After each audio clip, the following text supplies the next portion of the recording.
Hello, this is Bible Reading of the Year for August 31st, and picking back up in our Old Testament reading, Job chapter 37 to 39. Elihu says God is back of the storm.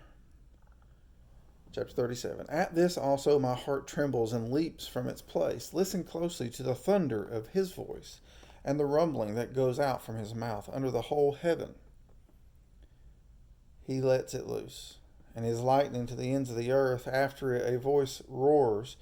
He thunders with his majestic voice, and he does not restrain the lightnings when his voice is heard. God thunders with his voice wondrously, doing great things which we cannot comprehend. For to the snow, he says, fall on the earth, and to the downpour and the rain, be strong. He seals the hand of every man, that all men may know his work. Then the beast goes into its lair and remains in its den. Out of the south comes the storm, and out of the north the cold. From the breath of God ice is made, and the expanse of the waters is frozen. Also with moisture he loads the thick cloud. He disperses the cloud of his lightning. It changes direction, turning around by his guidance, that it may do whatever he commands it on the face of the inhabited earth, whether for correction or for his world, or for loving kindness, he causes it to happen. Listen to this, O Job. Stand and consider the wonders of God. Do you know how God established them and makes the lightning of his cloud to shine? Do you know about the layers of the thick clouds, the wonders of one perfect in knowledge? You whose garments are hot when the land is still because of the south wind, can you with him spread out the skies, strong as a molten mirror? Teach us what we shall say to him. We cannot arrange our case because of darkness. Shall it be told him that I would speak? Or should a man say that he would be swallowed up? Now men do not see the light, which is bright in the skies, but the wind has passed and cleared them. Out of the north comes golden splendor. Around God is awesome majesty. The Almighty, we cannot find him. He is exalted in power, and he will not do violence to justice and abundant righteousness. Therefore men fear him. He does not regard any who are wise of heart. Chapter 38. Then the Lord answered Job out of the whirlwind and said, who is this that darkens counsel by words without knowledge? Now gird up your loins like a man, and I will ask you, and you instruct me.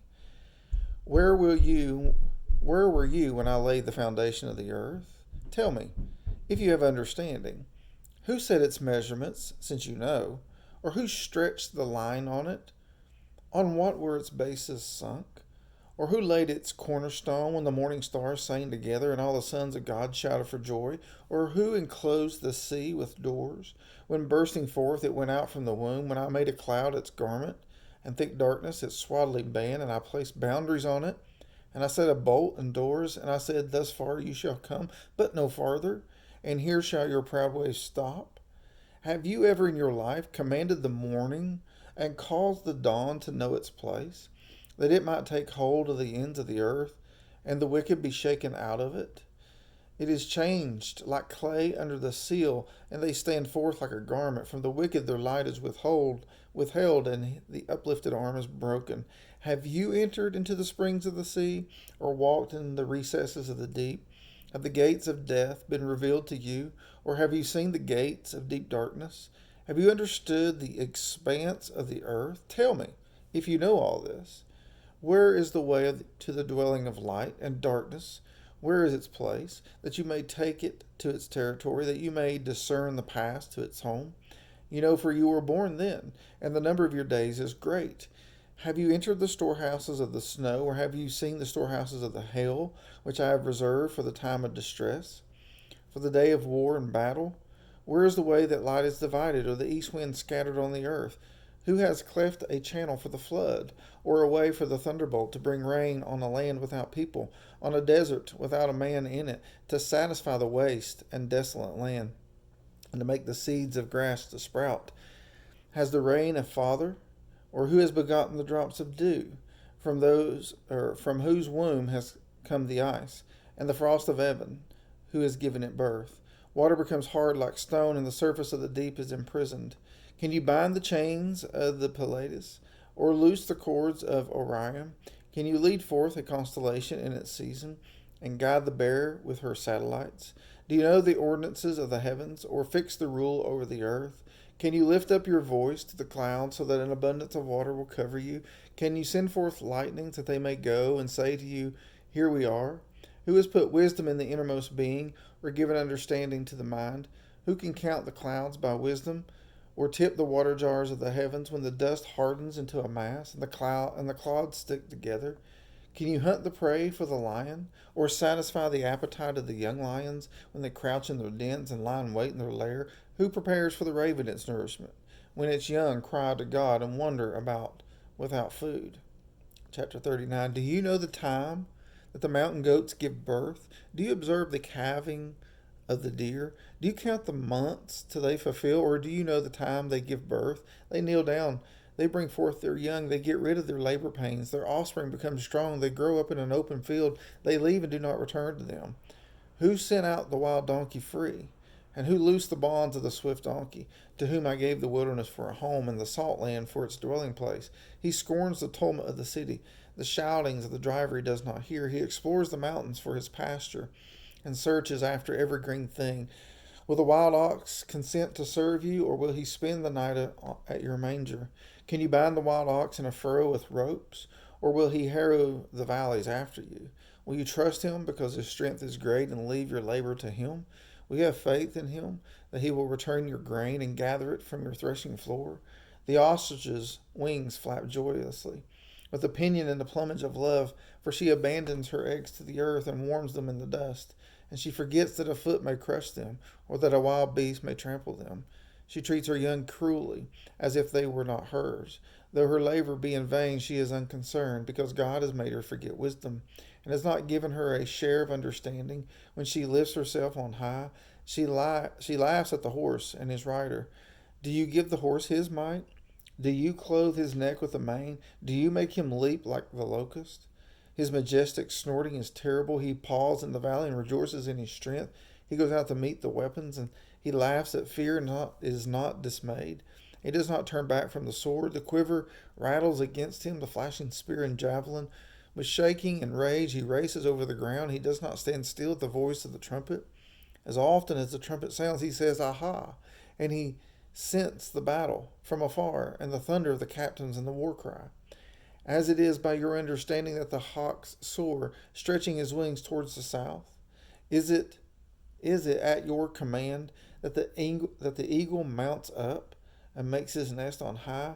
On the cliff he dwells and lodges, upon the rocky crag and inaccessible place. From there he spies out food. His eyes see it from afar. His young ones also suck up blood, and where the slain are, there he is. New Testament reading is 2 Corinthians 4:13 to 5:10. But having the same spirit of faith, Paul says, according to what is written, I believed, therefore I spoke. We also believe, therefore we also speak, knowing that he who raised the Lord Jesus will raise us also with Jesus and will present us with you.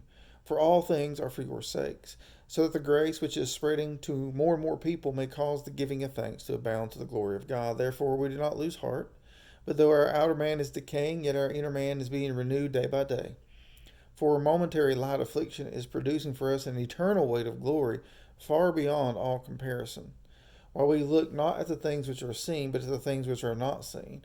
For the things which are seen are temporal, but the things which are not seen are eternal. Chapter 5. For we know that if the earthly tent, which is our house, is torn down, we have a building from God, a house not made with hands, eternal in the heavens. For indeed in this house we groan, longing to be clothed, our dwelling from heaven, insomuch as we, having put it on, will not be found naked.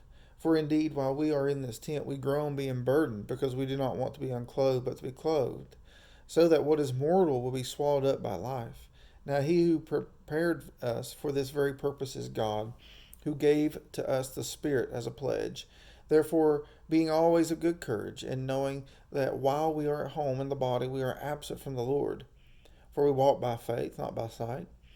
We are of good courage, I say, and prefer rather to be absent from the body and to be home with the Lord.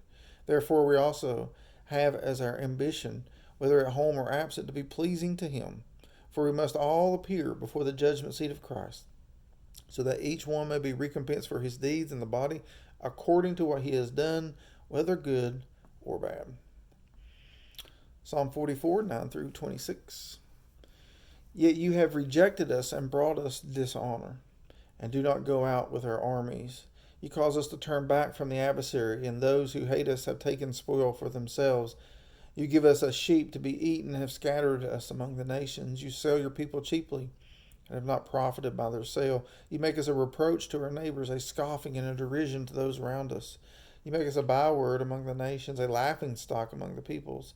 All day long my dishonor is before me, and my humiliation has overwhelmed me, because of the voice of him who reproaches and reviles, because of the presence of the enemy and the avenger.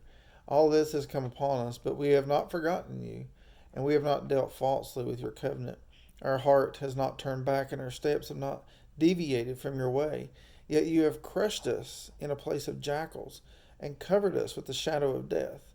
If we had forgotten the name of our God, extended our hands to a strange God, would not God find this out? For he knows the secrets of the heart. But for your sake we are killed all day long. We are considered as sheep to be slaughtered. Arouse yourself. Why do you sleep, O Lord? Awake, do not reject us forever. Why do you hide your face and forget our affliction and our oppression? For our soul has sunk down into the dust, our body cleaves to the earth. Rise up, be our help, and redeem us for the sake of your loving kindness. And then Proverbs 22:13 says, the sluggard says, there is a lion outside, I will be killed in the streets. Amen. Word of God for the people of God. This is Bible Reading in a Year for August the 31st, and Lord willing, I'll see you next time. Have a blessed day.